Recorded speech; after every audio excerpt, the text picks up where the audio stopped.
Outer Orange.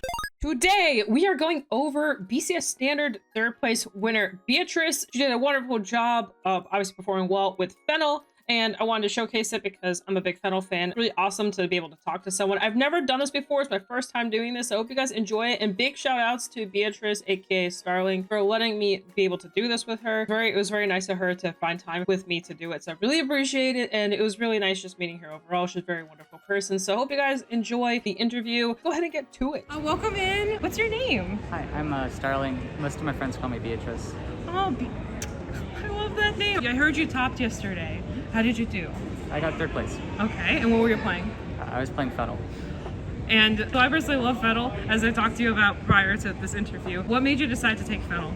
I've been playing Fennel since it came out. Fennel has a really good matchup into any deck that needs to keep its hand stable before it goes into grade 3. Mm-hmm. So, you know, Shoutouts, Langmire, yep. any stride deck set. Mm-hmm. Pretty much everything that people are bringing except for Leonor. Yep. If you go first, like if you win the die roll, mm-hmm. just like me too, you just cave their skeleton and the game's over. Yep. And if you go second, then you draw 10 billion cards, and then you just stabilize. Mm-hmm. Like the game I lost in Swiss, like the only game I lost in Swiss was to a Michu deck, mm-hmm. who won the die roll, and it still took them 3 Michu turns to kill me. Yeah, Fennel draws a ton. People really underestimate the orders. That you get to draw, you countercharge, and you bottom deck something on top of all that, right? Is that all 3, if I remember correctly?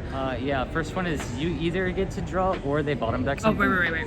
Second one is draw and countercharge. And then the revive is the third one. That's zombie, yeah. And the revive is nuts, and you also have like an insane rush turn and abusing stacker, obviously. The very, very powerful card, and that deck also doesn't care about soul too much, depending on what your build is. But it's also really good. Did you have any weird rounds or anything unusual happen? Anything you weren't expecting to see yesterday? Yeah, I basically had no normal Swiss rounds. I used my buy card for round 1. Mm-hmm. And then round 2 I get paired against Barrow. Which means that there was a Barrow player that won a round, so good for them, honestly. Hey, if you hit 20, it has a card restrict, so. They won the die roll, they went first, they had 2 grade 3 Barrow turns, and they never got above 10 in soul because I destroyed their hand before they could play the game. Jesus Christ. So yeah, I played against Barrow. I don't think the Barrow really played against me though. Then I played into Lascaria, which is Fennel's worst matchup in the entire game. Lascaria, is that the bug girl? Yeah. Okay. The reason it's really bad is that Lascaria can just guard your entire hand, and they deck out slower. So you go back and forth and neither of you takes damage, and then eventually you deck out. Matchup is absolutely miserable, but the guy that I was playing against didn't know what Fennel did. And like, I'm always pretty open about like, hey, you know, like ask me if you have any questions, but I'm not going to tell you what my cards do. Like, unless you ask, right? So he damage denied me going into my grade 3 turn, and then I played a second trick and treat and countercharged one. He didn't take that too great. I kind of felt bad about it, but I will say he also could have picked up. I'm sure you already had a couple in draw. I handed it to him. Yeah, you could have picked it up and read it. It says it on the card. The countercharge is right there. It's the second line. So sorry, I'm not trying to be like. I'm just one of those people where I always like to pick up cards and read what if I don't know what something's doing. If I'm going to damage deny, I want to at least know if the deck has access to countercharge, and that deck definitely has access to countercharge. You do it every turn. Every single turn. Yeah. So after that, I played against Michu. We talked about that a little bit. Yeah. After that, I played into Resile, and I think this is probably the strongest endorsement for Fennel. So Resile, right? Really hard deck to kill if they get going. Yep. The Resile player I played against saw all 4 of their perfect guards. They were not running hostage, so that is to their credit. Okay. They healed 3 times. They hit offensive purple overtrigger. Jeez. And they hit the critical on 6 for their divine skill. So they effectively healed 5 times. I won that game. Props to you. I'm gonna give you a high five for that one because that's hard. I've been a Doji player where I've watched Raziel heal 5 times and I lose because I decked out. I've been in that situation, so you getting through all of that and not decking out and still winning the game is insane. The deck does scale a lot, so eventually, you know, your opponent runs out of perfect guards. Yep. And as you mentioned, the hostage package kind of helps with that kind of stuff, but unfortunately, you can't really have that much insight on that. You don't know. Once you're out of PGs, you're out of PGs. It kind of feels like you're almost playing into like Get Diva. Yep. Like, you know, eventually numbers get too big. Yep. And you're swinging and everything has pressure on it, so.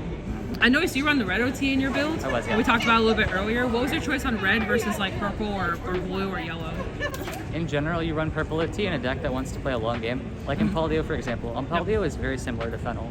In that you do 3 attacks and all of your attacks have massive pressure. But in Paldio actually wants to play a longer game because it comes online later.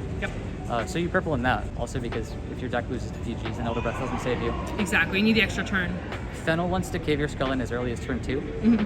Red OT lets you it happened multiple times yesterday actually, where like you flip red OT on a Fennel turn, and you have a unit with a crit on it already.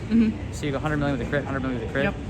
Like the way that I ended up winning like the third, fourth place game, I hard bricked. Like I had nothing to play entire game. Like I only drew triggers, trick and treats, and pressures. Okay. And I randomly flipped Valnot and go, do you have 2 PGs? And the guy said no, so he just lost like immediately. Been there. A couple questions. So now that you have the Worlds invite, are you like, you're gonna go to Japan? If I can afford it. Bad stuff happened recently. Really? Okay, I understand. I won't, personal business. I understand. I was just kind of curious if like now you have goals in mind, because we don't, Japan's pretty far down the line from now. It's like in May, if I remember correctly, if I remember the dates correctly. So you got some time, but hopefully we'll be able to see you there. I hope you end up going. And I guess any shout outs or anything you want to say to someone, anything that kind of helped you get through, all the rounds, anything like that? Yeah, sure.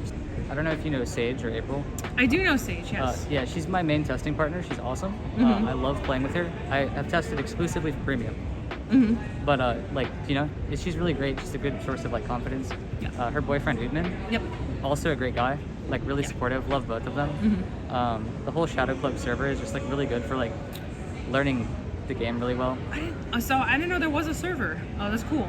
So because I know both of them, but I've talked to them both separately just because I've known them over the years. So like Ootman, obviously I've talked about Standard, and Sage in the past, just when I first got into the game, Premium was bigger back then. So I talked a lot to Sage about Premium, and nowadays it's mainly just charting, because I believe Sage does a lot of like graphs and all that kind of stuff. So I mainly even talk about that. But that's really cool that you're close with them, because they're both really, really good players in the community too. They definitely know the game insanely well. So that's really cool. They're super friendly too. Like you can just ask them anything and they'll tell you. Exactly. They'll usually be straight up and tell you exactly what's going on. So Peter Van Allen, he's at my locals. He caves my skill in every week because I play Grand Blue and he plays, his usual bugs. But he's a big inspiration for me. So shout out to him. Aww. And then also for my boyfriend, even though he quit the game because. I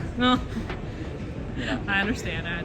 Well, thank you. Awesome. Thank you so much for putting your time with me today. I really appreciate it. And yeah, that's all I really have. So we're gonna say bye-bye to YouTube. Thank you so much.